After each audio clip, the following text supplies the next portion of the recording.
आप सबों का टीआरएलएसएस क्लासेस में स्वागत है। और इस वीडियो लेक्चर्स में क्लास 11th के मैथ्स को कंटिन्यू करने वाले हैं। Chapter 5 complex number and quadratic equations. तो कम्प्लेक्स नंबर टोटली न्यू है, मतलब जो 10th तक पढ़े हैं उसके लिए। क्वाड्रेटिक इक्वेशन के बारे में थोड़ा सा पढ़े ही थे आप लोग। तो हम लोग कम्प्लेक्स नंबर को स्टार्ट करने से पहले जो नंबर सिस्टम्स है उसको थोड़ा रिवाइज कर लेते हैं। जैसे नेचुरल नंबर हम लोग को पता है 1 2 3 4 5 इस तरीके से होता है। होल नंबर में क्या होता है, 0 आ जाता है, 0 1 2 3 4 5। इंटीजर्स में क्या होता है कि 0 प्लस नेगेटिव नंबर भी आ जाते हैं, 0 plus -1 plus -2 plus -3 plus -4। Rational number p by Q format में होता है, जहाँ पर कि q नॉट इक्वल टू 0 और p और q दोनों ही इंटीजर्स होते हैं। इरेशनल नंबर क्या क्या होता है, इरेशनल नंबर रूट वाले होते हैं, √2 √3 √5।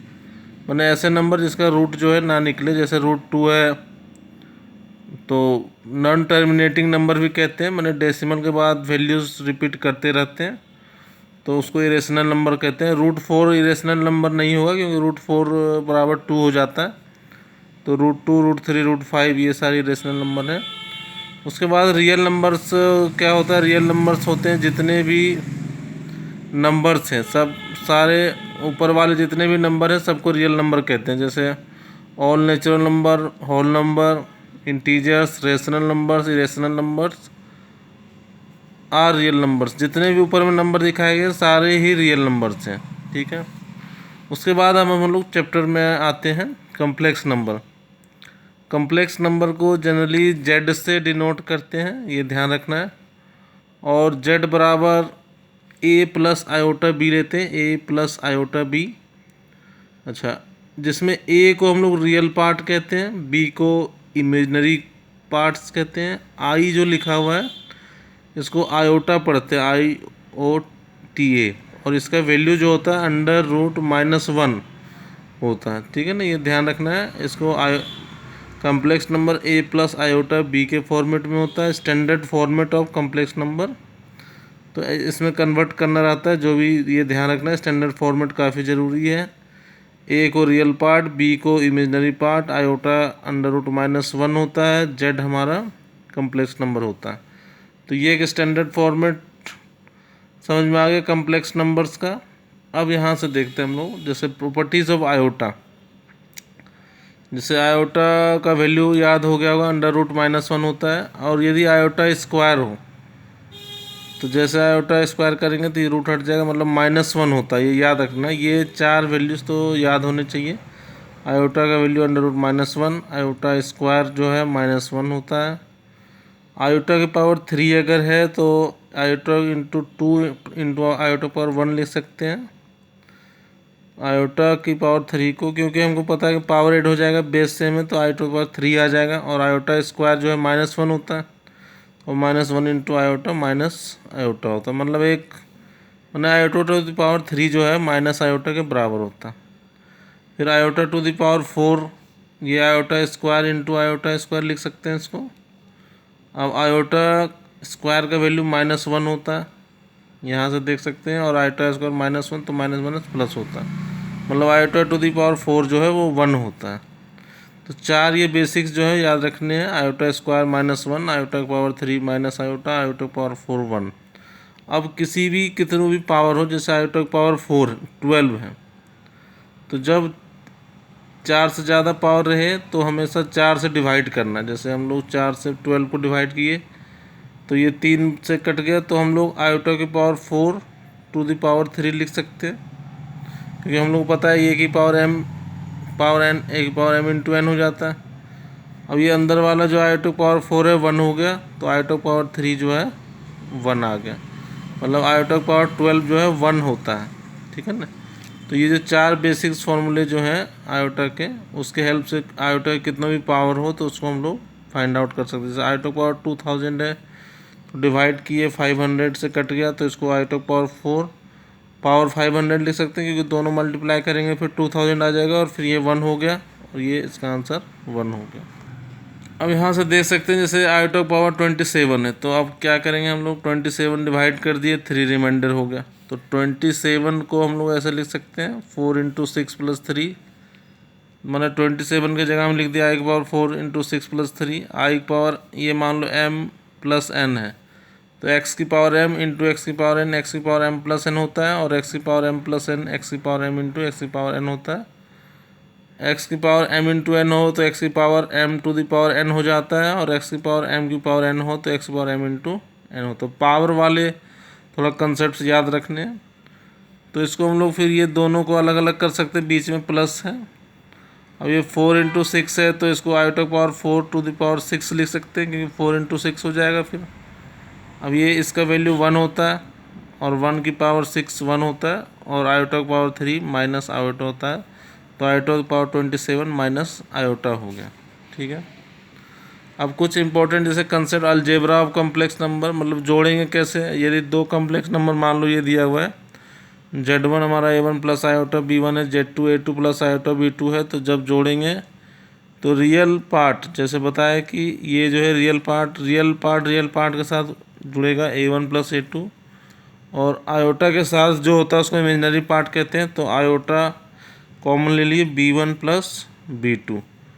तो ये हो गया जोड़ने का तरीका कि दो कॉम्प्लेक्स नंबर का अगर घटाना हो तो रियल पार्ट के साथ घटेगा A1 minus A2 plus iota B1 minus B2। Product करना हो तो सिंपली जैसे करते हैं, जैसे इसको इससे गुना किए, इसको फिर इससे गुना कर दिए, फिर ये इससे गुना हो गया, ये इससे गुना हो गया। अब ये चूँकि आयोटा स्क्वायर है तो आयोटा स्क्वायर माइनस 1 हो जाएगा, तो मैंने आयोटा यहाँ से हट जाएगा, तो बिना आयोटा वाले एक साथ करेंगे। A1 A2 माइनस 1 यहाँ है, तो माइनस B1 B2 को एक साथ कर लिए, और ये दोनों में आयोटा कॉमन है, तो आयोटा हमारा A1 B2 plus B1 A2 हो गया। तो हमेशा कम्प्लेक्स नंबर को स्टैंडर्ड फॉर्मेट में कन्वर्ट करना है, A प्लस आयोटा B में। ठीक है। तो मतलब इसमें रियल पार्ट एक साथ आ गए और इमेजिनरी वाले एक साथ आ गए। अब दूसरा यहाँ समझना, मल्टीप्लिकेटिव इन्वर्स किसको कहते हैं। अगर कोई कम्प्लेक्स नंबर z है तो z की पावर -1 या 1/z जो होता है वो, उसको हम लोग multiplicative inverse of the given complex number z कहते हैं। दो जो कॉम्प्लेक्स नंबर है z दिया, जो भी दिया उसको z मान लो और 1/z कर दो, तो वो जो वैल्यू आएगा वही हमारा उसका मल्टीप्लिकेटिव इन्वर्स कहलाएगा। जैसे z बराबर 3 प्लस आयोटा है, तो z 1/z 1 plus 3 plus iota, ये हमारा मल्टीप्लिकेटिव इन्वर्स हो गया। अब देखते हैं क्वेश्चंस के ऊपर आते हैं। जैसे काफ़ी सिंपल क्वेश्चन एक्सरसाइज 5.1 में ये 10 क्वेश्चंस है, और ये 10 क्वेश्चंस को बोला गया है कि स्टैंडर्ड फॉर्मेट में लिखिए, A plus iota B format में। तो जैसे हम लोग फर्स्ट क्वेश्चन कुछ सिंपल सा है, इसको दोनों जैसे 5 आयोटा माइनस 3/5 आयोटा, तो ये दोनों को मल्टीप्लाई करना है, तो नंबर वाले एक साथ कर दिए, 5 into minus 3/5, iota into iota कर लिए, तो 5 कैंसिल हो गया, -3 और आयोटा स्क्वायर हो गया, और आयोटा स्क्वायर का वैल्यू -1 होता है, तो ये +3, यही आंसर हो गया। या तो ऐसे लिख सकते हैं या फिर इसको ऐसे 3 प्लस आयोटा इंटू 0 लिख सकते हैं, क्योंकि फिर जब मल्टीप्लाई करेंगे तो 3 आ जाएगा। स्टैंडर्ड फॉर्मेट ये हो गया A plus iota into B। तो 3 भी लिख सकते हैं आंसर, या फिर 3 प्लस आयोटा इंटू 0 भी लिख सकते हैं। अब ये देख सकते हैं क्वेश्चन नंबर 8, जैसे 1 plus iota to the power 4 को स्टैंडर्ड फॉर्मेट में लिखना है, तो हम लोग पता है A स्क्वायर हो तो A इंटू A लिख सकते हैं, A की पावर 4 हो तो A square into A square लिख सकते हैं। A माइनस बी का होल स्क्वायर का formula A square minus 2AB plus B square होता है, और A माइनस बी की पावर 4 जो होता है वो A माइनस बी का स्क्वायर और फिर पूरे का स्क्वायर लिख सकते हैं। तो ये दोनों को तो हम लोग ऐसे कन्वर्ट कर दिए, जैसे A 1 minus iota to the power 4 को हम लोग ऐसे भी लिख सकते हैं, 1 माइनस आयोटा का स्क्वायर। तो ये नीचे A माइनस बी का होल स्क्वायर वाले फॉर्मूले से चेंज हो गया, A square B square minus 2AB से।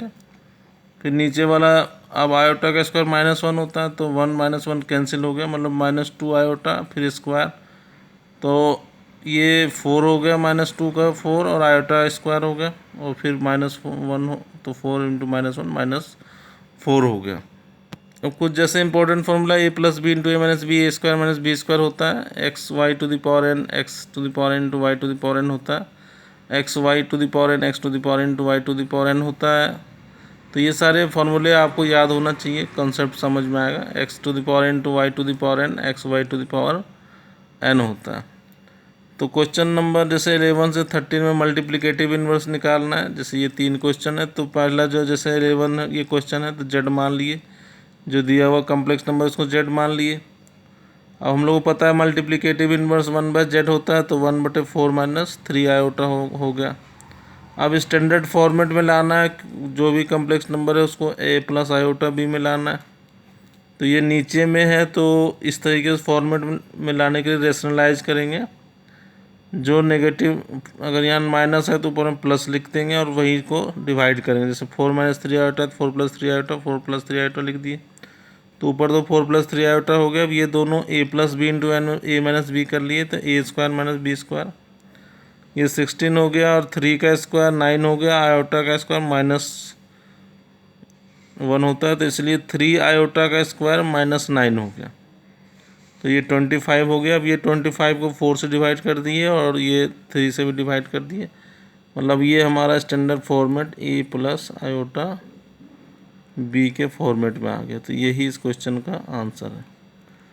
तो आप इस एक्सरसाइज के और जो बाकी क्वेश्चंस को आप ट्राई कर सकते हो, और जो डाउट्स हो उसको आप भेज सकते हो ये क्वेश्चन नंबर लिख के, तो फिर उसका वीडियो अलग से आपको प्रोवाइड हम करेंगे।